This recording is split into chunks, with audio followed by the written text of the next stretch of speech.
pretty much don't remember anything that was in it.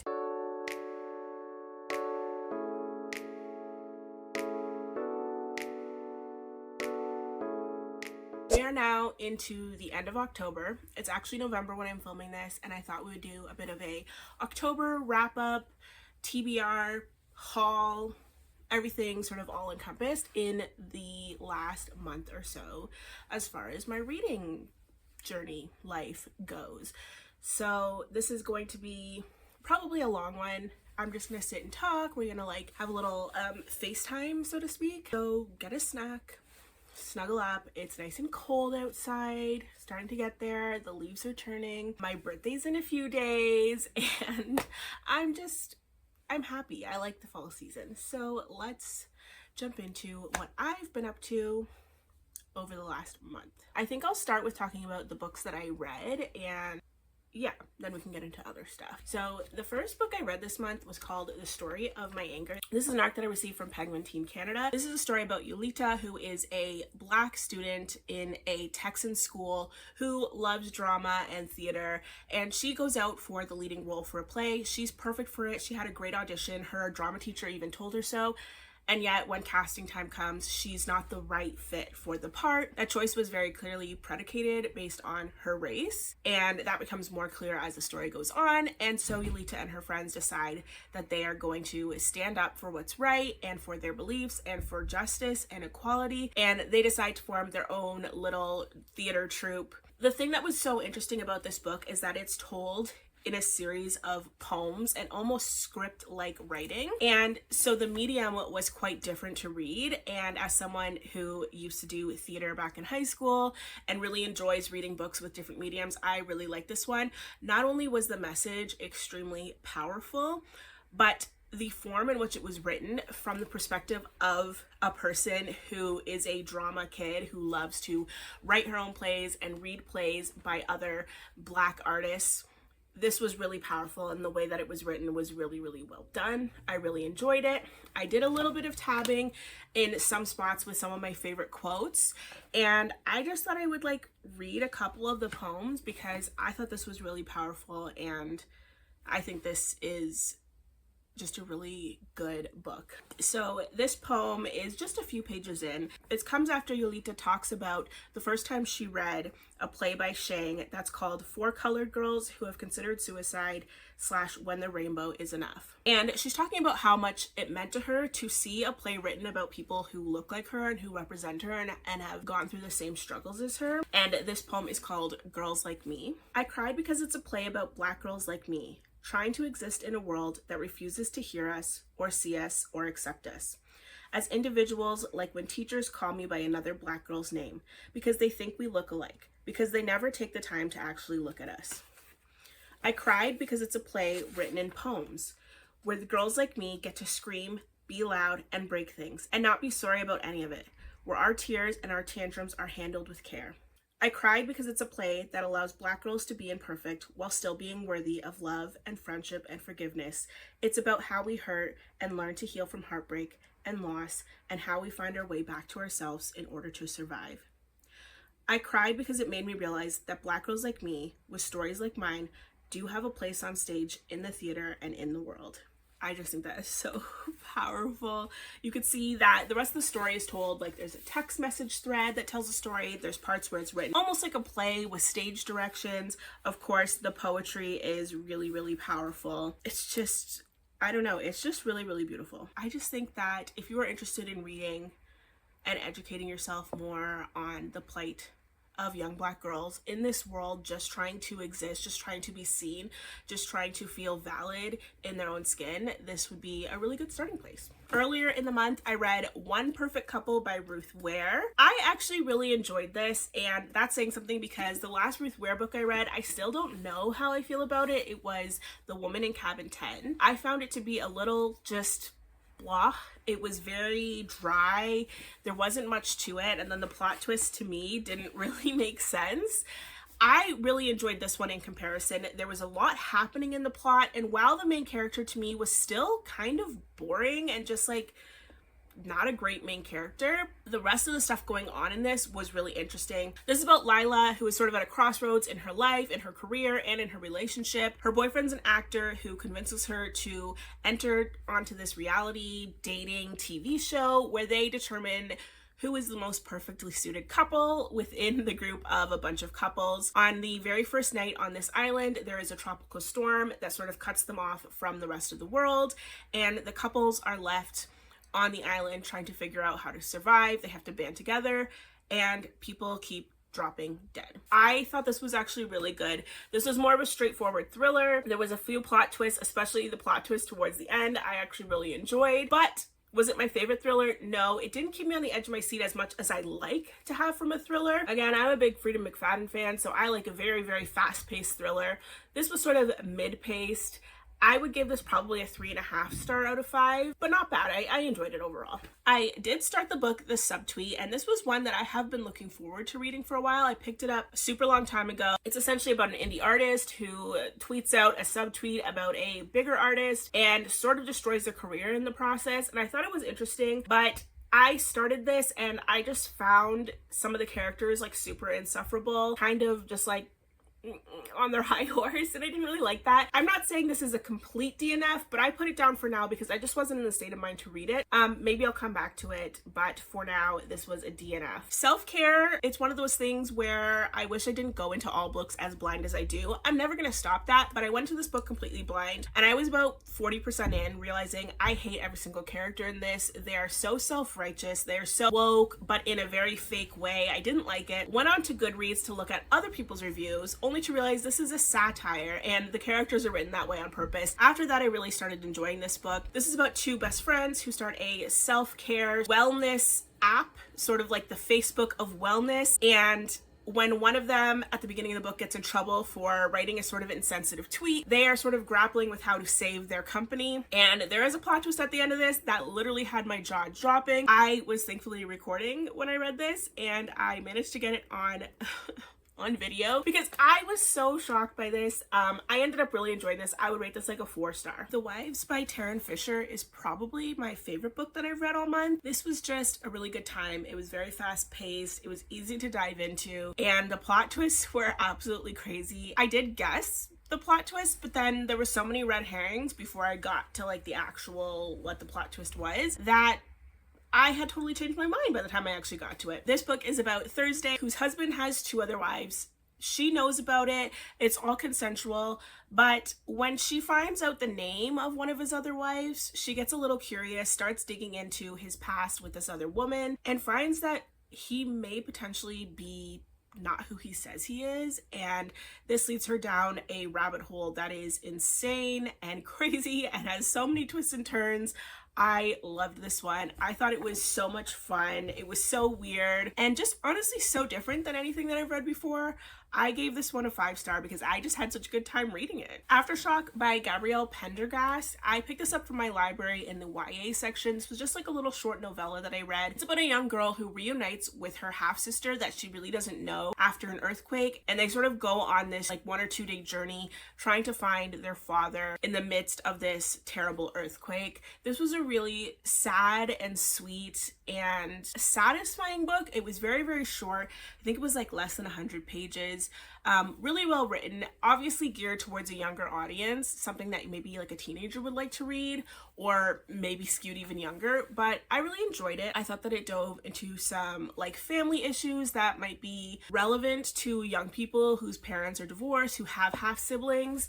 And I would give this probably a 4 star. Of course, when there's a new Freida McFadden book out, I have to drop everything and read it right away. So I picked up The Intruder by Freida McFadden on my Kindle. I really enjoyed this one. I liked it better than a lot of her previous reads. I found it very fast paced, lots of twists and turns, just a lot less obnoxious than some of the other more recent ones. I recently read The Tenant and The Crash, and I didn't really like those ones as much. I always love a Freida McFadden book because I like how they're very short, they're very to the point, they don't really have a lot of fluff, and for me, that's a good time. It's just something to read, to have a good time, to entertain myself with, and that's sort of what I go to Freida McFadden for. This definitely fit the bill, but definitely was a little bit more surprising. This follows Casey, who's sort of gone off the grid after she was fired from her teaching job. We don't quite know why, but she's sort of gone off the grid. She lives in a cabin kind of in the middle of nowhere. She has a really creepy landlord. She has a neighbor that's like maybe a little too friendly for her liking.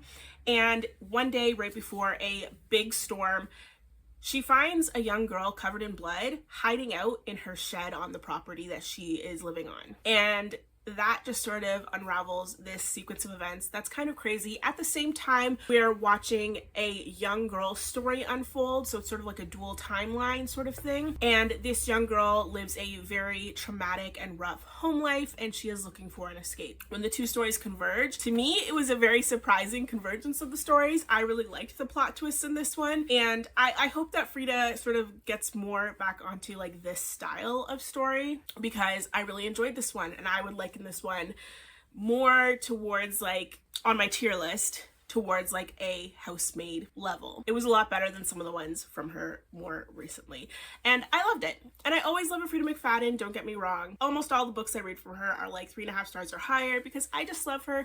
I love a fast-paced, good little thriller. I'm going to be starting a series on my TikTok where I'm reading a bunch of novellas towards the end of the year, so I did start reading for that series even though it hasn't started yet, and I read Space Vampire by Ruby Dixon. I love this one, and I don't really read monster romances, so I wasn't really sure what to expect, but I had such a good time. It was so silly and kind of ridiculous, but honestly had heart. Like, I found it like kind of romantic. It was like a little bit spicy, but there's not so much spice that it's like unbearable, especially if you're new to monster romance and that's not really your style. But it was fun. It was a quick little short read, and I'm really excited to read the rest of the books in that series. It's part of like an Amazon collection of like spooky monster romances, and Allie Hazelwood wrote one of the stories, so I'm very excited to get to the rest of those. And lastly, this is also going to be part of my novella series. I read Part of Your World, which is a graphic novel twisted tale, and these sort of retell Disney stories with slight alterations that make them a little bit different. This one is obviously about Ariel, the Little Mermaid. In this story, Ursula wins at the end of the movie, and Ursula, or Vanessa, becomes Eric's wife. Ariel is banished back to the sea. King Triton is trapped on Earth, and Ariel thinks that he's dead. Eric, who has kind of lost his mind, has been writing these operas, and during one of the operas, he reveals that King Triton is alive, and Scuttle takes this news back to Ariel. Ariel decides she needs to come back to Earth and save her father, and that sort of starts the course of events that take place in this graphic novel. I did enjoy this. It wasn't my favorite.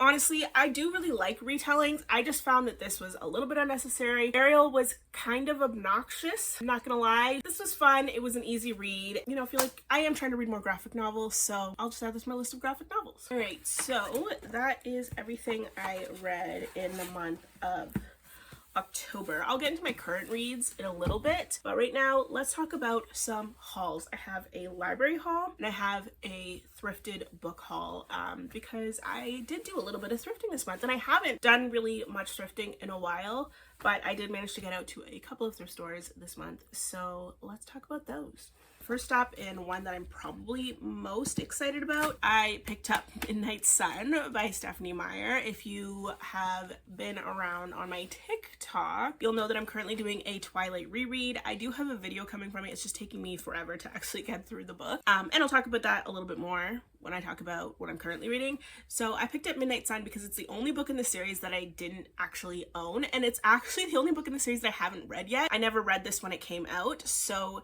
when I do get to this, it will be my first time reading it, which will be interesting because I have decided I don't like Edward at all. New revelations. Reading Twilight as an adult changes some of my opinions. Shocking, I know. I also picked up Homebody by Rupi Kaur. I have the other books. I have like Milk and Honey, and the other one, Sun and the Flowers. I don't know. I really like having poetry books though. I just think they're interesting, and I have been building up a little collection of poetry books. I saw this one, I didn't have it, so I picked it up. This one just seemed really interesting. It's called More Than Just a Pretty Face, and it's by Saeed Masood. And this is about a young man. His father doesn't approve of his career choice, and yeah, I don't know. It just looked really cute. I love the cover of it, and I'm interested to see what it's all about. I picked up The Honeymooners by Christina Loren.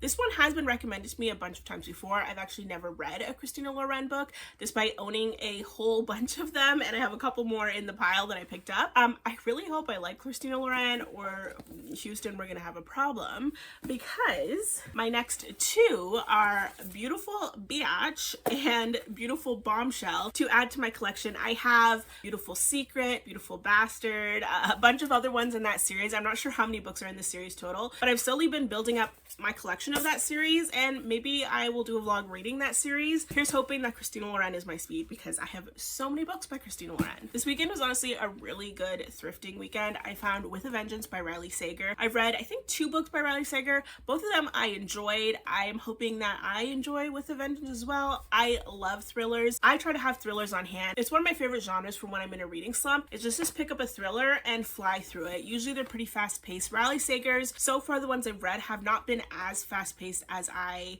would prefer. However, I have still enjoyed the Riley Sager books that I've read, so here's hoping. Tara DeWitt is an author that I really hope to read. I now have 2 books by Tara. I have Funny Feelings and now Savor It. Savor It looks adorable. This is the one that I'm actually most excited about as far as the books that I have by Tara.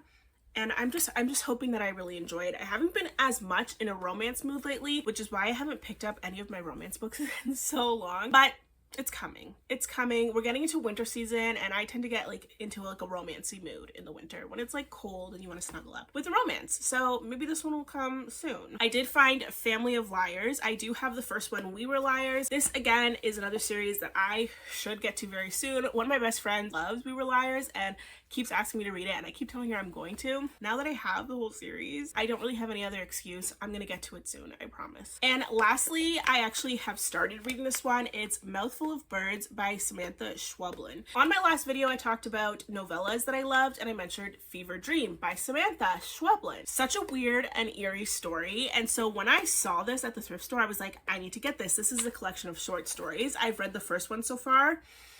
So eerie, so eerie. I don't even know what to think about it. It was so odd and it was so eerie, and I loved it. Since we're sharing things I purchased this month, I also picked up this little beaded bookmark at a local craft fair that I went to with my daughters, and I just thought it was so cute to have it. This is not really the best book for it because it's too small of a book, but I really like it, and I think it's really fun. All right, I forgot to add these 2 books into my haul, so if I look different, it's because I'm filming this later.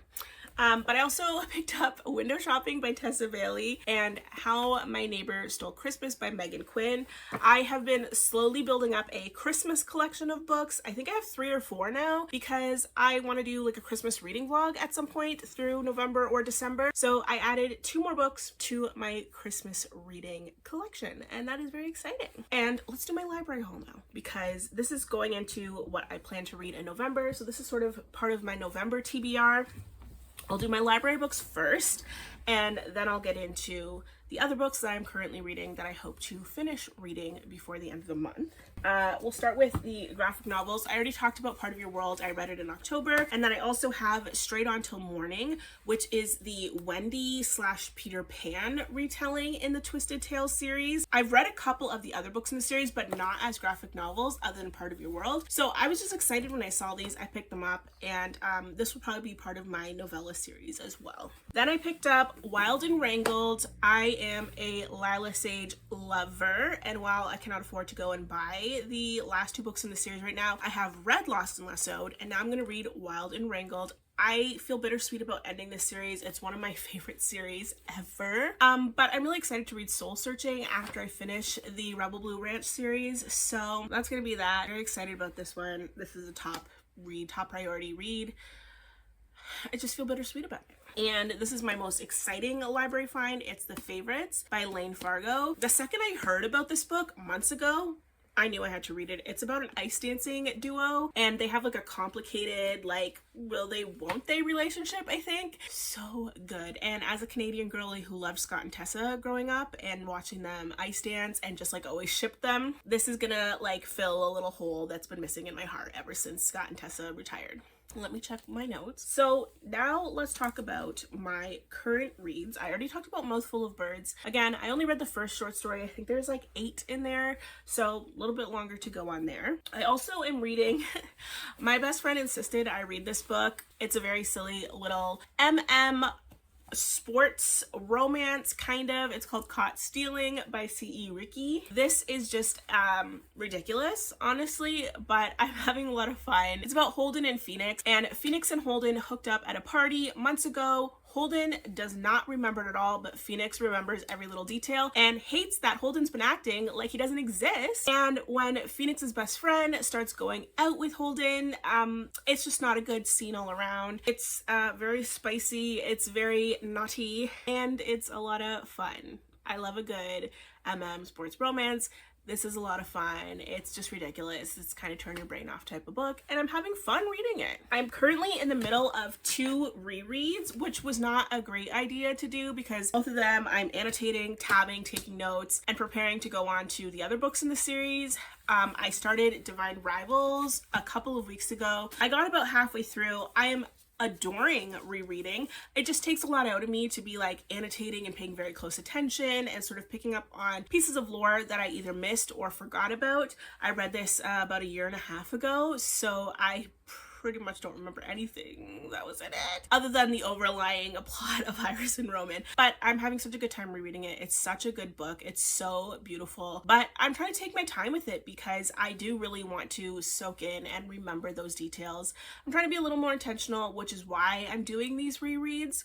And I think that taking my time working through the book is a little bit more productive and conducive to actually absorbing the material. And then along the same vein, I am reading Twilight. Now, this is a reread. However, I haven't read this since I was a 17-year-old, and I've never read it as a grown adult with a fully developed brain. And I am struggling. I'm very much struggling. I have always loved the Twilight series. It was just a series of books that I fell in love with. I read them, like each book in like a couple days when I was growing up. Reading it as an adult has been difficult, and not because the book sucks or anything like that. Obviously it's not the best writing in the world, but it's more because I'm grappling with the fact that Edward is a very old, mature adult, and he's having this relationship with a 17-year-old, and I'm trying to balance sort of like it's just a silly vampire book with being a mother and an adult and knowing that it's kind of creepy and weird how Edward obsesses over Bella. So I've been dealing with that, and it's taken me a while to get through because I've been writing so many notes and flagging. I'm only tabbing when Edward creeps me out, but as you can see, there's already quite a bit of tabs in there.